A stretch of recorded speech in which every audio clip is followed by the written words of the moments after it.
Good morning and welcome to the immigration portion of our discussion. My name is Colin Mickle. I am an immigration attorney for my sins, and I am the coordinator of the Immigration Resource Center at Community Action Committee of Cape Cod and Islands, America's longest named nonprofit. You don't all have to write that down. So I am here to talk about domestic and sexual violence and how it affects the immigrant community, as well as, and this is really exciting for me, the rarest thing of all, two federal programs that actually work the way they're supposed to. So we're going to start with a little bit of terminology because lawyers love to split hairs, and there's nothing better for splitting hairs than a little bit of vocabulary. So we're going to start with immigrant, the word I've already said. An immigrant, as you probably know, as you're probably rolling your eyes as I go define it, an immigrant is someone who moves from one country to another. Usually, you're a citizen of the place you're born. If you move to make a new life in a new country, you're an immigrant. You're in-migrating to a new country. Wow, it's all that easy. A migrant is also a term for someone or something that moves across borders or moves across geographical places. We don't usually say migrant to refer to people, mostly because it sounds too much like migrate. Animals migrate. We don't like to say that people do. So immigrant is really the preferred nomenclature. A refugee is another term that you may hear coming up to describe people who go from one country to another.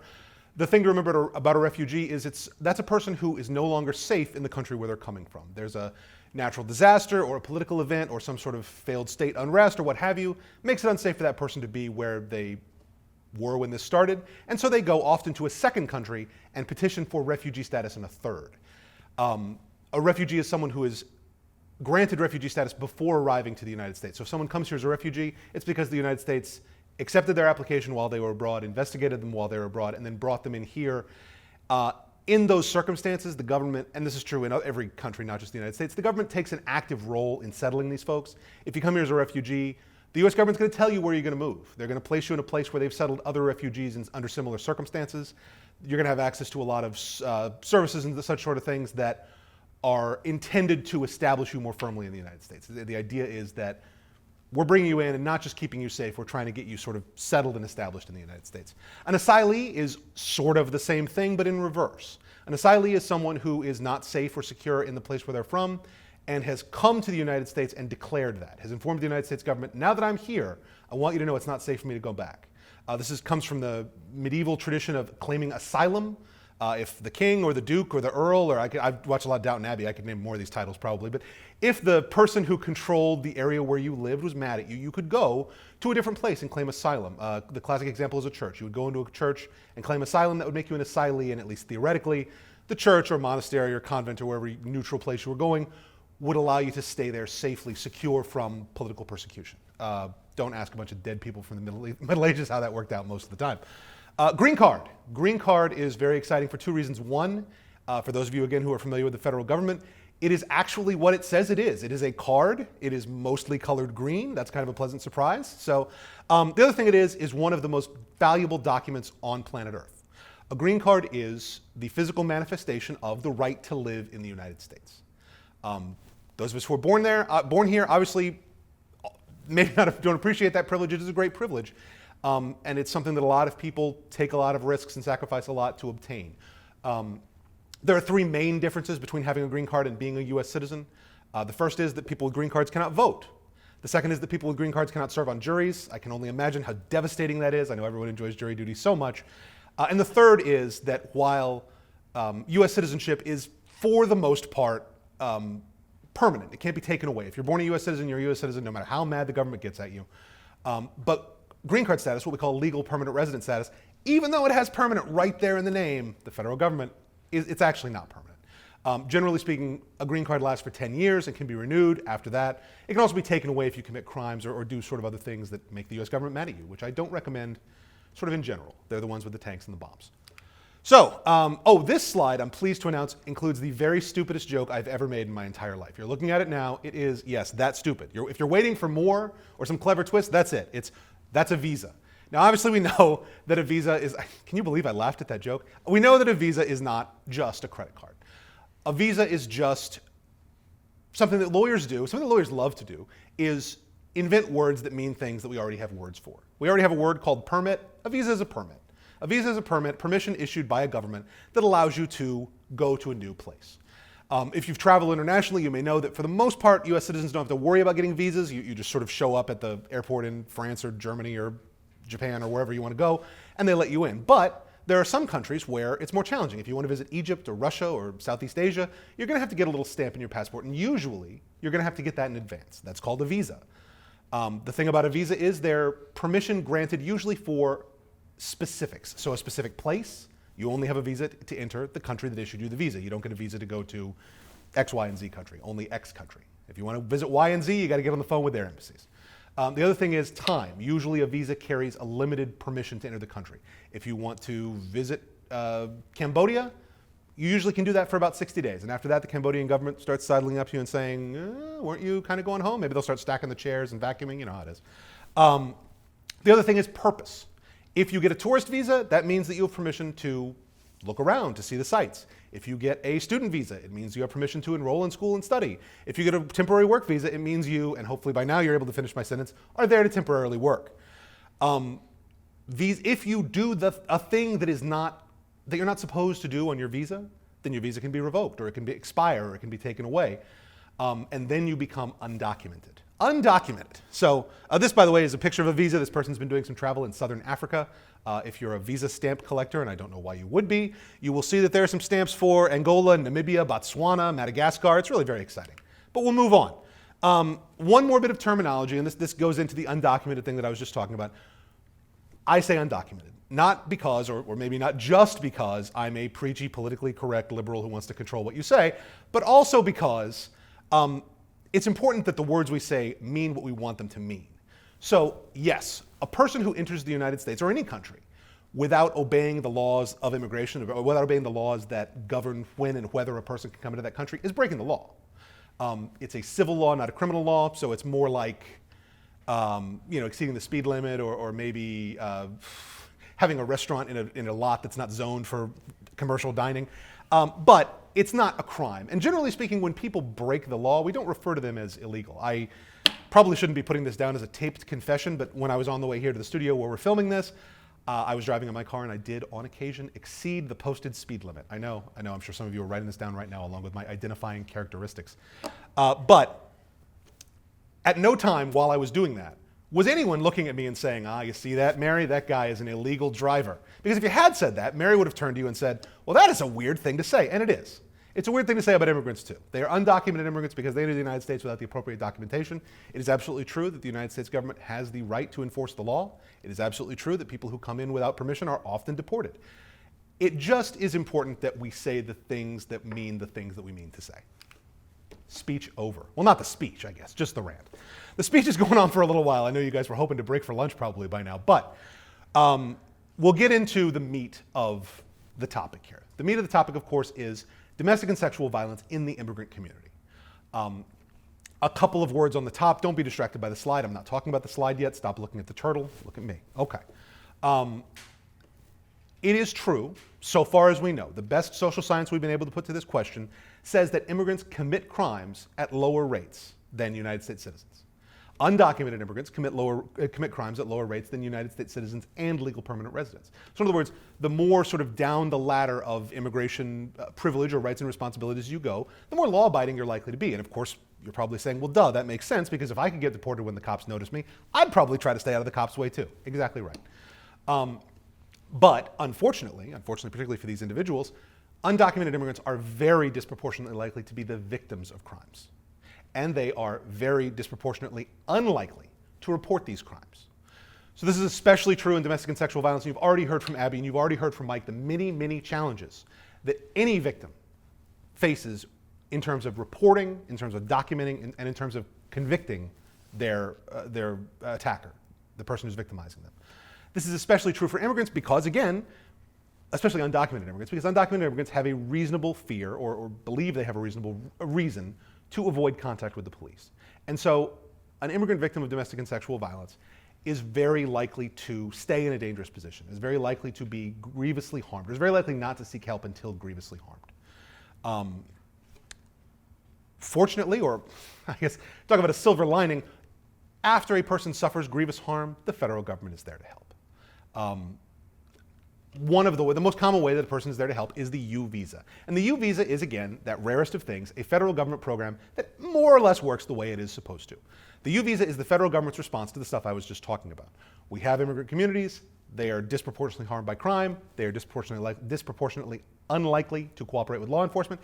How can we fix that? We got a lot of sticks, right? We can deport people, we can put them in jail for not cooperating, we can have someone like Assistant District Attorney Patterson yell at them, although Mike doesn't yell, he's very nice. But we don't have a lot of carrots. So the U visa was invented as a carrot. What the U visa says is, if you are the victim of a serious crime, and if you have suffered harm as a result of this crime, and you report the crime to the police, and you cooperate with every level of law enforcement through every step of the case, up to and including testifying against your abuser in court if necessary, or the person who's committed the crime against you in court if necessary, then the US government will consider granting you secure immigration status. So what does that mean? Well, kind of a lot and kind of not much, right? The secure immigration status is really good. It means that you cannot be deported, even if you came into the country without documentation, or even if you've overstayed your visa or otherwise violated the terms. So even if you are a person who under ordinary circumstances the United States government will be trying to deport, if you do all the things that are listed on that slide, then you may be able to stay in the United States and ultimately get that green card that we were talking about, that permission to stay in the United States permanently. But, there's always a but, this is why lawyers make a lot of money, they get to say, but there's a turtle on the slide. Why is there a turtle on the slide? There's a turtle on the slide because this process is achingly slow. And if I had clip art of an animal slower than a turtle, I would have used that. Can you tell, by the way, that this is an extremely high-quality PowerPoint presentation? Usually at this point I'm getting a standing ovation from the full room, but I know that you guys are remote, so you're just clapping in your living rooms. So, the turtle. Let's talk about the turtle. Let's say that Mrs. Smith is the victim of a serious crime. She's an undocumented immigrant. She's the victim of domestic violence. And she overcomes the odds, overcomes her own fear, overcomes the many obstacles that are in between her and reporting the crime, and she picks up the phone. And she calls the police. And when she speaks to the police, someone at the police or someone at Victim Services or someone, God forbid, at the medical provider where she goes for her injuries, tells her, hey, I actually saw this presentation from this guy who wore a suit that didn't really fit and talked really fast. And he said that there was this program called the U visa that's supposed to help people like you. And she says, wow, that's great. I'll make an appointment with a lawyer. And let's say she makes an appointment with the lawyer for the very next day. And she meets with the lawyer, and the lawyer tells her a version of what I've just told you just now, hopefully speaking a little bit more slowly so everyone can hear. And what happens next? Well, she gets together all of the evidence of the case. She gets together any records of medical treatment, any records of psychological treatment, anything she can do to show that she was harmed by the law breaking, by the crime that was committed against her. Then she goes to Assistant District Attorney Patterson or to the police station, and she says, can you please sign this piece of paper that says, I cooperated. I called you, and I'm going to keep cooperating for as long as this case lasts. And if they sign, which generally speaking our law enforcement partners do, then she can sit down with the lawyer and she can fill out a bunch of other paperwork and she can send all that evidence and all that paperwork off to the United States government. And wow, now she's filed. All right, she's all set, right? Well. The reason that people hate talking to lawyers is the answer to every question is it depends. And here's an it depends right here. It depends on how safe you think she is. Because now that she's filed, let's say it took her a month to do all that work that I just breezed over in that brief paragraph there. It took her a month to fill out the forms and meet with her lawyer and get all the evidence and get the police department to sign the form, and everything is done and sent off in the mail. Okay. So she's been the victim of a crime for 1 month. She's 1 month on her road to recovery from this crime that's been committed against her. And she's applied for this status. Now that generally means, it's not a guarantee, but it generally means the United States government has less interest than before in deporting her, for the very reasonable reason that if she wins her case, if her application is successful, she's allowed to come back into the United States, or she's allowed to stay in the United States if she wasn't deported. So, although it is not a firm defense to deportation, generally speaking, people who've gotten to this point do not get deported. Okay, so she can stay in the United States. Well, that's pretty great if you're an undocumented immigrant. Having fairly good confidence that you will not be deported is a valuable thing. Okay. When are we going to win that case, though? When's she going to really get that U visa? You know, because that's the thing that's really going to help her, because it's going to put her on the path to the green card, sure. And it's going to allow her to leave the country if, say, she wants to visit family or, you know, God forbid her mother is sick. But let's not worry about that right now, because, okay, she's waiting on the form. And she sent the form off to an office in Vermont where the federal government does really good work. The USCIS office in Vermont handles all these cases. And they really do a good job. And I would say that even if I was not intent on sucking up to them right now for all the cases that they're handling of mine. How long is it going to take until that envelope gets opened? Well, that's an exaggeration. How long is it going to take until someone really thoughtfully looks at that envelope? I will tell you, in my experience, it's usually about 18 months. It's usually about 18 months until someone opens up that envelope and looks at it for the purpose of doing something more than sticking in a file. 18 months from when she applied, which is, so 19 months from when she was the victim of a crime, the wheels of the bureaucracy have started to turn. People have started to help her, other than her lawyer and law enforcement. And what USCIS is going to do is say, hey, is the information in this true? Excuse me, USCIS, I should say, is the United States government agency that deals with basically all immigration stuff, all immigration benefits. So it's going to go to the USCIS, U.S. Citizenship and Immigration Services office in Vermont. And they're going to look at it, and they're going to investigate who she is, if she was the victim of a crime, if what she's saying is true, and very importantly, if she has kept her word to keep cooperating with the police. Because if she has done anything else, if she's pled the fifth, if she's not shown up for court, if she's had the charges dropped, if she's done anything, if she's moved away and lost touch with the cops, then the case is going to go away. She's not eligible for the U visa, and all that 18 months that she waited is, she could have just been playing ping pong. So let's say they keep looking at it, and her case is plausible. Now, this investigation period usually takes about a year. 18 months, sometimes there's not a pandemic, and so sometimes things move faster, sometimes things move slower. But let's say it takes a year. Let's say she gets a fairly motivated person who doesn't have a huge caseload, and they're able to really bang through this, and it takes 1 year. So we're at, what is that now, class? Yes, 31 months. 31 months is 2 years and 7 months from the 2 years and 7 months from the time that she was the victim of a crime. But now her case has been investigated, and the U.S. government can say with great confidence, that she is who she says she is, that what she said happened, and that she is eligible for this benefit. Okay, great. 31 months feels like kind of a long time to wait, but at least here we are 31 months at the end of the process. Oh, you sweet summer child. No, we're not. Because now we run into the cap. The United States issues between 50 and 100,000 U visas a year. So there's a cap, and there's a line. And every year, the people who are in the line sweep up those 50, 100,000 U visas. So the line gets a little longer every year. So Ms. Smith is now at the back. After 31 months, she's at the back of that line. And that line, as a rule, for my clients, generally takes between 3 and 5 years. Generally takes between 3 and 5 years for someone to go to the back of that line to the front of that line. And when you get to the front of that line, and you get your U visa, you also get, and again, let's say it was pretty fast. Let's say it took 3 years. 3 years. So now we're at 67 months.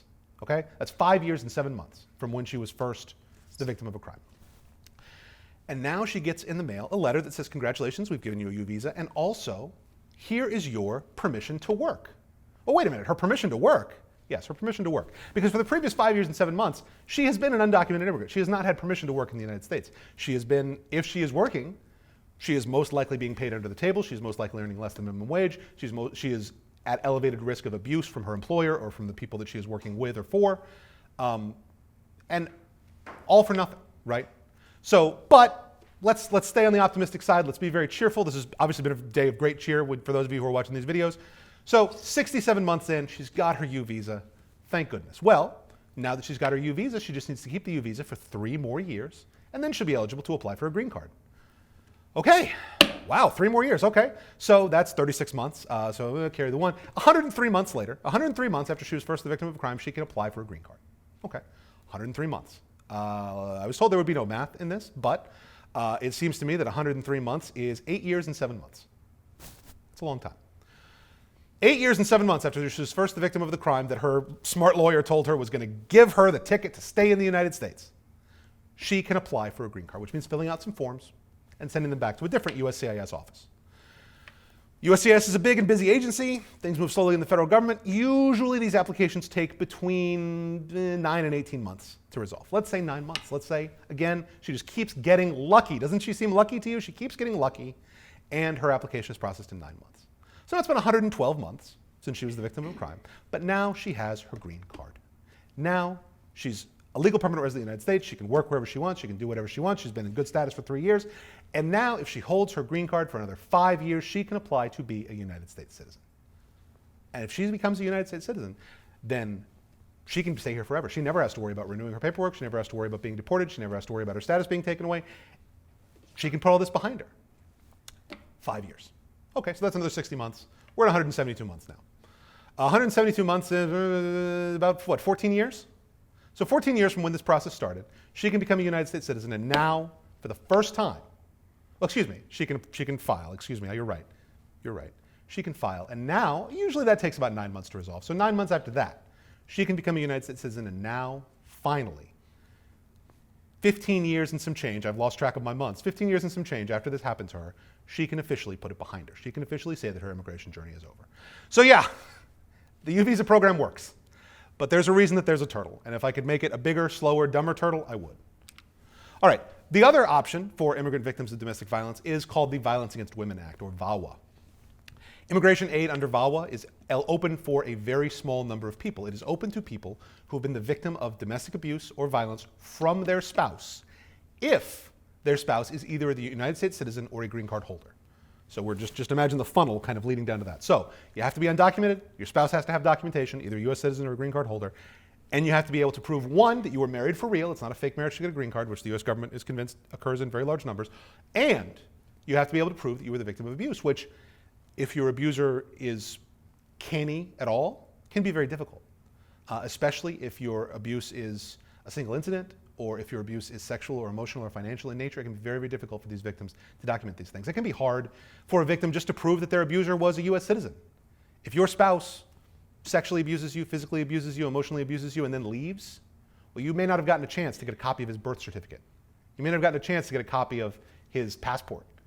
And when the US government says, well, you know, we believe everything that you're saying, but we just can't prove that Mr. Smith is a US citizen, well, you're out of luck. But let's say you're able to prove everything. The good news is that although it is hard to enter this process, it's hard to prove all the things you have to prove, once you get in, the process is actually pretty quick. Generally speaking, within about 6 months of applying, you're going to get a letter confirming that the US government has looked into you and that you're okay. You're going to get a work permit after that. And then usually everything's fine. About 5 years later, you're going to get your official status, and a little bit after that, you can get your green card. So as you can see, no turtle here, just the wedding rings. Next time I make this award-winning PowerPoint, I may also find some clip art of a funnel, because again, it's a very small number of folks who qualify for this specific, more beneficial pattern. The other thing, the other program that exists for some people who have been harmed by domestic and sexual violence is the Special Immigrant Juvenile Status. Now, I feel like most normal people would pronounce this SIJ, Special Immigrant Juvenile Status, but no, lawyers pronounce it SIJ. So SIJ status requires what I have called 6 U's. Now, you can see if you're looking at the slides that it's not really 6 U's, but bear with me. You have to be under 21. So when you apply, you have to show that you're under 21. You have to be in the United States. You have to be unmarried, and you cannot marry for the entire time that your case is pending. I will just point out again that there's a turtle and say, to simplify this a little bit, that we're looking at about 7 years from start to finish. So if you're 20 years old, you'd better have no plans to marry that person that you love until you're 27 at the earliest. You have to be able to show that you're unable to return to your home country. So here I am, I'm a minor in the United States, I've been the victim of a serious crime, I'm not in the custody of my parents, I'm not married, and I can't go back to whatever my home country is because it's not safe. Okay, that's a lot. And you have to be in state custody. Again, state custody means that you are not in the custody of your parents for whatever reason. Either you are the victim of abuse by your parents, or your parents are not present, or your parents are deceased, whatever it is, you have to be in state custody and you have to be able to prove it. There are a lot of challenges to SIJ status. You have to take a court order saying that you are in the custody of the state courts. Take that to the immigration courts. Oftentimes the immigration courts and the state courts will have really fun, lawyerly arguments about exactly what the state court order says and whether or not it says what the immigration court needs it to say. And sometimes those end up resolved in a way that is beneficial to the special immigrant juvenile applicant. And sometimes they don't. Sometimes people fall out of this program just because the probate court in whatever county they're in can't quite get the wording right to satisfy the immigration judge. And I gotta tell you, if that doesn't make you want to just bang your head against this lectern, I don't know what to tell you. But those are the 3 programs that exist to serve specifically immigrant victims of domestic and sexual violence. Again, the U visa is to encourage folks to cooperate with the police. The Violence Against Women Act is for people who would otherwise be eligible for green cards through their US citizen spouse, but who are the victims of abuse at the hands of their spouse. And SIJ, the Special Immigrant Juvenile Status, is for children who are in state custody and can show that they have been harmed, that they'll stay in the United States and they can't go home. That's my time. I really appreciate your patience. You guys have been an unusually quiet audience. I think I'm going to do all of my appearances from now on in empty rooms. Thank you very much.